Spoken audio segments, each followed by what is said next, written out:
नमस्ते दोस्तों, मेरा नाम रोज़ा है और आज का मेरा ये वीडियो इस संबंध में है कि जो भी विद्यार्थी अभी इस साल में 8वीं 9वीं तथा 10वीं कक्षा में पढ़ रहे हैं और जिनका हिंदी बहुत ही कमज़ोर विषय है, जो कि वो खुद सोचते हैं, तो इन लोगों से मैं आज बातें करने आई हूँ और उनकी दुविधाओं में थोड़ा सा कुछ फ़र्क करने की या फिर उनमें परिवर्तन करने की कोशिश मैं यहाँ इस वीडियो द्वारा करना चाहूँगी। तो दोस्तों आइए चलते हैं। मेरा नाम रोज़ा है। मैंने बीए ग्रेजुएशन किया है हिंदी लिटरेचर में और मुझे इस विषय में बहुत ही अधिक रुचि है। इसीलिए मैं हिंदी लिटरेचर की ट्यूशन्स भी लेती हूँ कक्षा पहले से 10वीं की कक्षा तक। और मेरा यह मानना है कि हिंदी जैसे विषय में किसी को भी बहुत ज़्यादा तकलीफ़ फील करने की या बहुत ज़्यादा परेशान होने की ज़रूरत नहीं है, क्योंकि यह हमारी राष्ट्रभाषा तो है ही। बहुत जगह बहुत राज्यों में इसे बोला जाता है, समझा जाता है। हिंदी मूवीज़ बहुत ज़्यादा राज्यों में अपने भारत में बहुत ज़्यादा जगह पे चलती हैं, तो बहुत ही लोग इस बात से परिचित हैं कि हिंदी हमारी राष्ट्रभाषा है और हिंदी बोलने में समझने में बहुत ही आसान है। बस यहाँ पर दिक्कत ये है कि जब करिकुलर एग्ज़ामिनेशन में जब इसे पढ़ाया जाता है तो अक्सर यह देखा जाता है कि बहुत सारे विद्यार्थी हिंदी विषय में फेल हो जाते हैं। तो आइए इस वीडियो के द्वारा हम ये कोशिश करते हैं कि इस तरह के फेल्यूर का क्या रीज़न है और इस सोच के पीछे भी क्या कारण है कि हम ये सोचते हैं कि हिंदी जैसा विषय बहुत ही बोरिंग है और बहुत ही कठिन है और शायद ये ना होता तो अच्छा होता। इसके लिए तो अभी ऑप्शंस भी निकले हैं कि बहुत सी पाठशालाओं में कक्षा 5वीं के बाद हिंदी मराठी जैसे विषय नहीं होते हैं या फिर ऑप्शनल होते हैं और उनकी जगह पे विदेशी भाषाओं का भी चयन किया जाता है। अक्सर हमारे देश के बच्चे ये सोचते हैं कि हिंदी संस्कृत या मराठी लेने से तो अच्छा है कि मैं जर्मन ले लूँ, फ्रेंच ले लूँ या स्पेनिश ले लूँ। तो ठीक है, वो जिसकी उसकी पसंद है, पर जब हम हिंदी के बारे में सोचते हैं तो हमारे मन में यह दुविधा क्यों होती है। तो चलिए इस दुविधा का कारण ढूंढते हैं।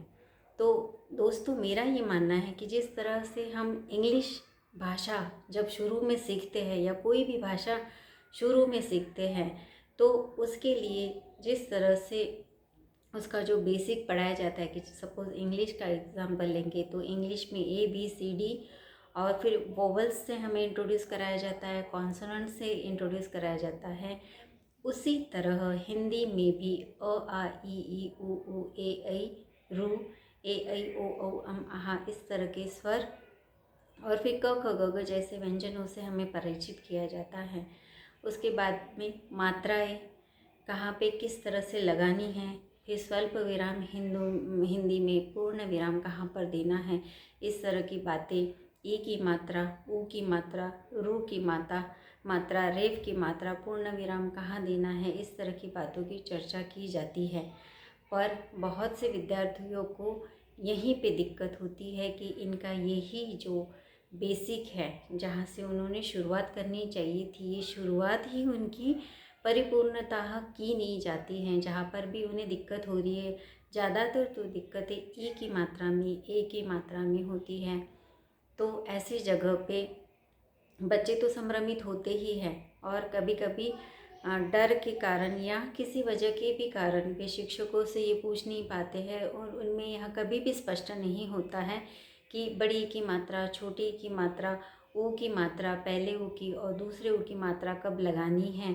और उन्हें ये समझ में ही नहीं आता कि वाक्य पूर्ण कब होता है, तो पूर्ण विराम किस तरह से देना है, हिंदी का पूर्ण विराम कैसे है, मराठी का पूर्ण विराम कैसे है, इंग्लिश का पूर्ण विराम कैसे है, और वे संभ्रमित हो जाते हैं।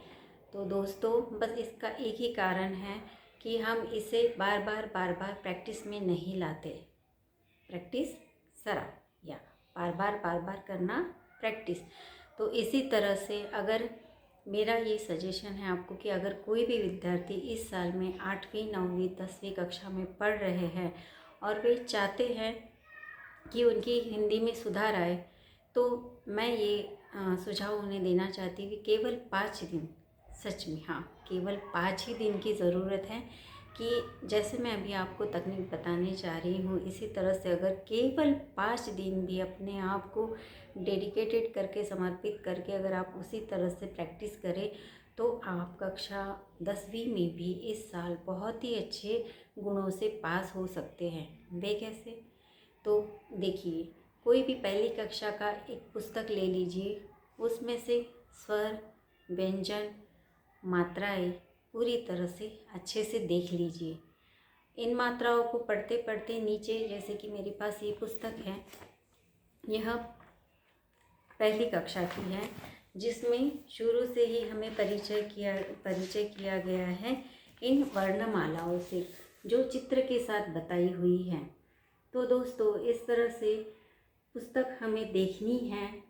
अगर आप सोचेंगे कि मैं तो अभी बड़ा हूँ, 10th स्टैंडर्ड में, मुझे पहली कक्षा की पुस्तक का क्या काम है, तो ये सोचना बहुत ही गलत है।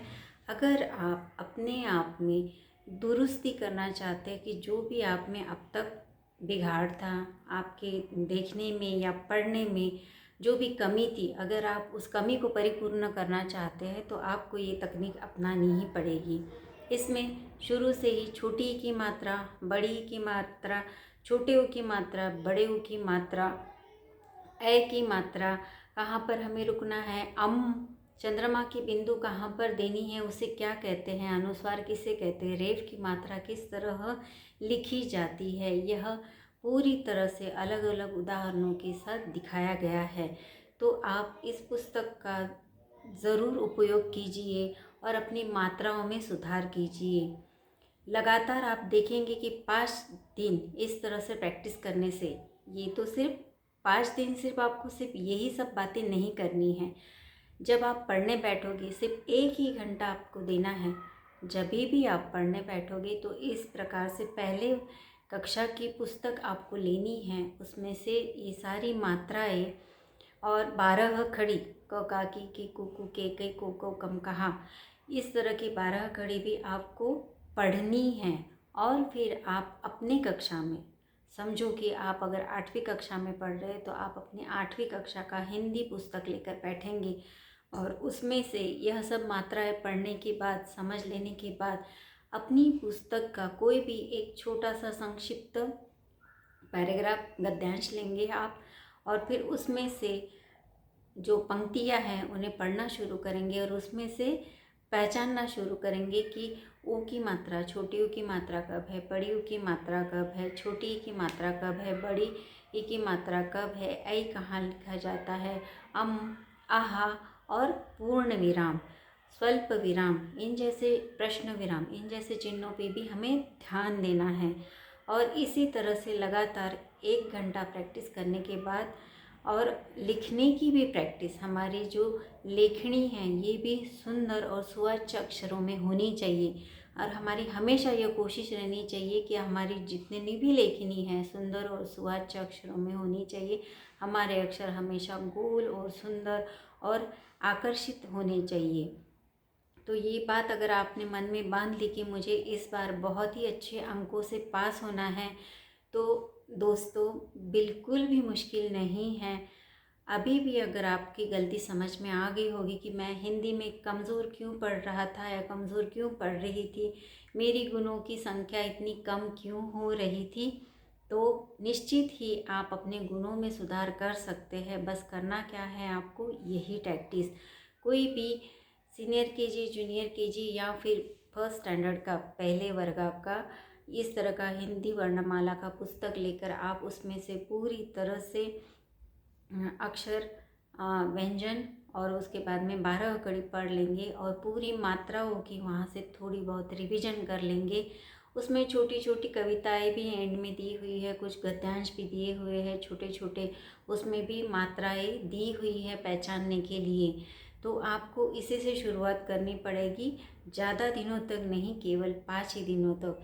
और आप पहले भी दिन इस तरह से अगर पढ़ाई आप कर लेते हो तो आप अपने आप में ही देख पाओगे कि अपने आप में आप कितना सुधार महसूस कर रहे हो और इससे आपका आत्मविश्वास, आत्मबल कितना बढ़ गया है। दोस्तों मेरा ये वीडियो उन लोगों के लिए भी है जो हिंदी को बहुत ही बोरिंग सब्जेक्ट समझते हैं, उन लोगों के लिए स्पेशली जो यहाँ पर नहीं पले बड़े हैं। माता पिता की नौकरी के कारण कुछ लोगों को भारत के बाहर भी जाना पड़ता है, और वे जब यहाँ भारत में आते हैं और जब पाठशालाओं में एडमिशन लेते हैं तो उन्हें हिंदी से थोड़ा सा सामना करना पड़ता है। तो ऐसे विद्यार्थियों के लिए भी ये जो मैंने बताया हुआ पर्याय है, मेरी समझ के अनुसार यह बहुत ही मददगार साबित होता है, क्योंकि मैं ट्यूशन्स भी कराती हूँ हिंदी के। तो मैंने देखा है कि एक महीने के अंदर ही बच्चों ने अपने आप में इतना अच्छा सुधार कर लिया है। तो जिस तरह का आप पाठ्यक्रम अभी तक पढ़ रहे हैं उसमें कुछ भी हमें अलग नहीं करना है, बस ढूंढना है कि हम में कमियां कौन सी रह गई हैं। और कमियां जो होती है वो हमेशा शुरुआत में ही छिपी हुई रहती है। अगर हमारी शुरुआत कभी भी गलत हुई तो हमारा उसके आगे का जो पर्याय रहता है वो भी गलत ही होते रहता है। इसलिए हमने जो शुरुआत है, अगर अभी भी हमारे समझ में आ गई है कि शुरुआत ही हमारी गलत तरीके से हुई है, और अगर आप सच में हिंदी विषय में अच्छे गुण प्राप्त करने के लिए बहुत ही सही ढंग से सोच रहे हैं, तो इससे आपके गुणों की मात्रा, आपके परीक्षा में आने वाले अंकों की मात्रा सही में बढ़ जाएगी।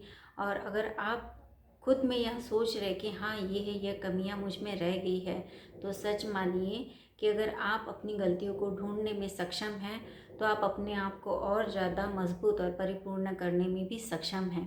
तो इस प्रकार दोस्तों, अगर मैंने जो जो बातें आपको बताई है, इस तरह का आप अपने जीवन में फॉलो करोगे, सिर्फ 5 दिन आप लगातार करके देखिए इस तरह से जो भी मैंने बातें बताई हैं। और इस तरह से मेरी वीडियो को शुरू से लेकर अंत तक देखना ना भूले कि मैंने किस तरह की सूचनाएं आपको दी है। तो देखिए दोस्तों, आपका जो इस साल में जो हिंदी का एग्ज़ाम है बहुत ही अच्छी तरह से जाने वाला है, और आप अच्छे अंकों से पास होने वाले हैं। Thank you, all the best.